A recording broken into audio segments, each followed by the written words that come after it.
ఎన్ని నాళ్ళ పుణ్యమో ఈ వరం దొరికెనే ఆనందం పొంగెనమ్మా వెల్లువల్లె కన్నుల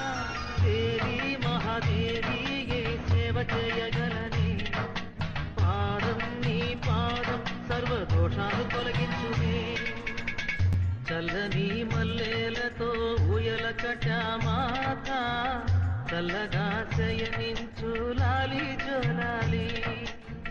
వేపతో విసిరి నీకు పూజలు చేసే వేళ తల్లిరో నిదురించు లాలి జోలాలి ఈ జగతి నేలే తల్లికి కన్న బిడ్డ నేనేగా కలల తేలిపో